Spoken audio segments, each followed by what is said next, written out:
let's talk about something you might think you know. What does a beauty professional really make? The official numbers might tell you one thing, but as we're about to see, they don't just miss a detail or two, they miss the entire story. Okay, let's get into the real value of this profession. So let's just get right to it. Is a career in beauty a low-wage job? I mean, when you hear that question, what's the first thing that pops into your head? What have you heard? What have you You know, if you said yes, you're not alone. In fact, the official data says you're spot on. But, and this is a really big but, what if I told you that data is just wrong? Not just a little bit wrong, but fundamentally missing the picture. Okay, so that brings us to our first big idea here, the low-wage misconception.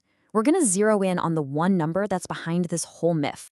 And here it is, $16.95 an hour. That's the number you'll find from the Bureau of Labor Statistics, or the BLS.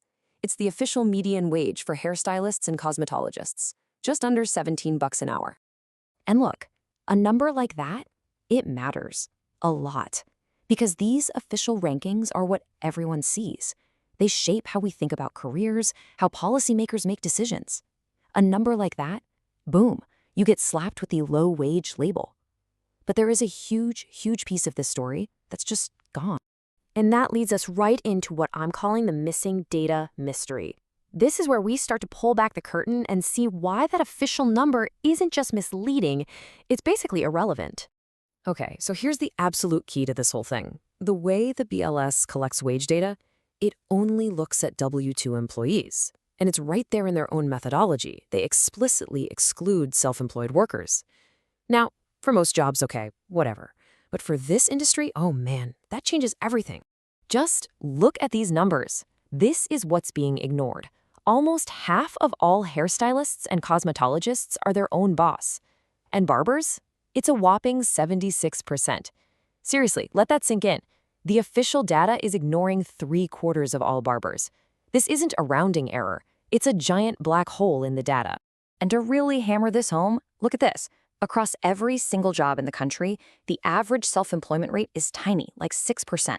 So when you see the beauty industry at 50+%, well, it's not just a little different. It's on another planet. It's a total entrepreneurial outlier. So what does this actually mean for their income? Well, the official data is looking at the world through a tiny straw. It sees one thing, an hourly wage. What it's completely blind to is the reality of being a business owner.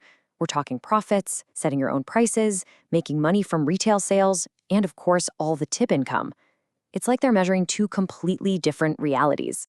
So this forces us to look at a totally different picture, the entrepreneurial reality. The only way to get this right is to stop seeing them as employees and start seeing them for what they so often are, entrepreneurs and small business owners. An entrepreneur here isn't just one thing. There are so many ways they run their businesses. They can be independent contractors, they can rent a booth, they can have their own private suite, or they can go all the way and own the entire salon, hiring other stylists themselves. This image right here, it maps out that whole journey so well. You start by getting licensed, you build your skills, but for so many, the path is a ladder to entrepreneurship. You go from working independently to renting a space to maybe, just maybe, owning the whole shebang. This is the real career path. And that simple hourly wage number, it doesn't see any of it.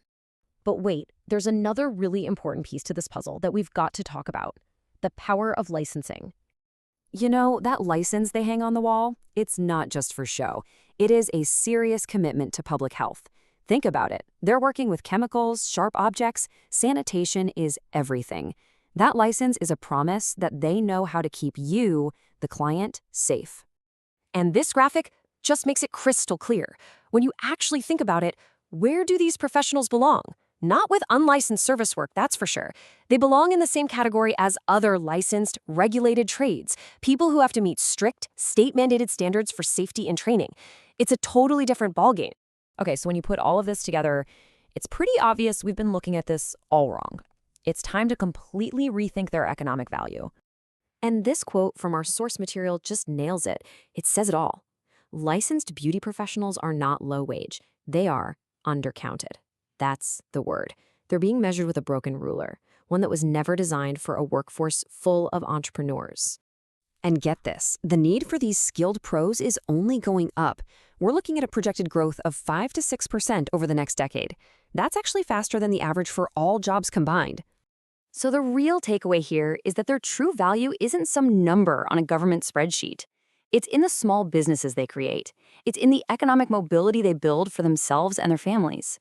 And it's in the impact they have right in our own neighborhoods. And that just leaves me with one final thought. If our data is this wrong about an entire industry that's right in front of us, who else are we missing? How many other skilled, driven entrepreneurs are out there, hiding in plain sight, completely invisible to the numbers that are supposed to define our economy?